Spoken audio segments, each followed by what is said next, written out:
አዎ ግን ምንድነው ይሄ? ምን ላድርገው? ያለኝ ይሄ ብቻ ነው ቤዛ። ኧረ አዎ ከዚህ በላይ የለኝም። ጥሩ፣ በጣም ጥሩ። የልትሄጂ ነው?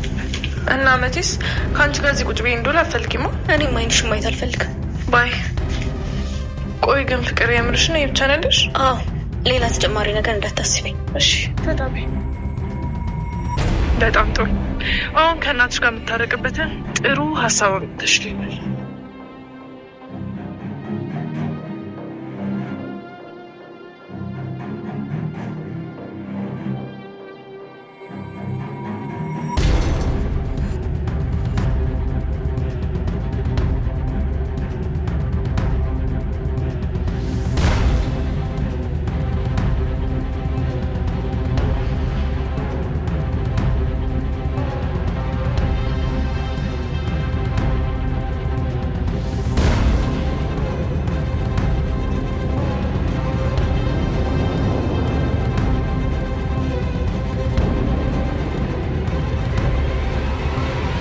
ሰላም ክብሯትና ክብሯት ውድ የተከበራችሁ የቻናላችን ተመልካቾች እንደምን አመሻችሁ።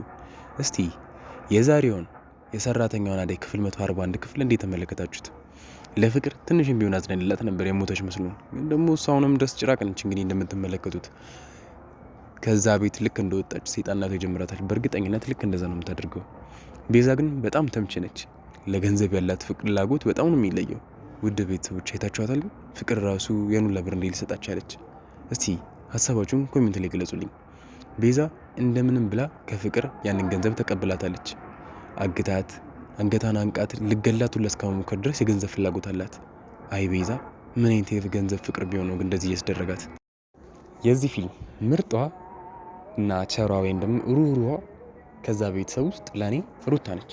እንዳያቸዋት ዳይመንድን፣ አሹን እና ደግሞ ኪንጎን ጭምር ሁሉንም የቤት ሰራተኛ ትል ዘበኛ ትል ዱርዬ ናቸው ምናምን ብላ ሳትነቃቸው እቤቷ ድረስ ጠርታ እስከ መጋበዝ ድረስ ደርሳለች። እናቷም ይህን ነገር አይታ በጣም ደንግጣለች። እነ ኪንጉ ሁሉ ደንግጠው ከዛ ሲወጡ በጣም አይተናልና እስቲ ወደ ቤተሰቦች ምን ተሰማችሁ? በዚህ ያህል ደግ ስትሆን እናትየው ደግሞ እንደዚህ ኃይለኛ ሲሆኑ፣ ሌላ ደግሞ በሌላ በኩል ፍቅር አለች።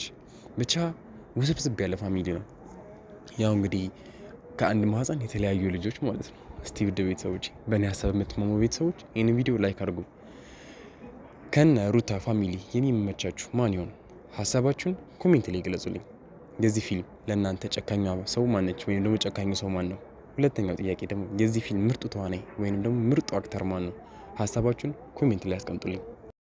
ሰራተኛው አደይ ክፍል 142 ሲለቀቅ በዚህ በቻናላችን በኢትዮጵያ ሚዲያ ስለምንለቅላችሁ ይህንን ቻናል ሰብስክራይብ በማድረግ ቤተሰብ መሆናችሁን በፍጹም እንዳትረሱ። እናመሰግናለን።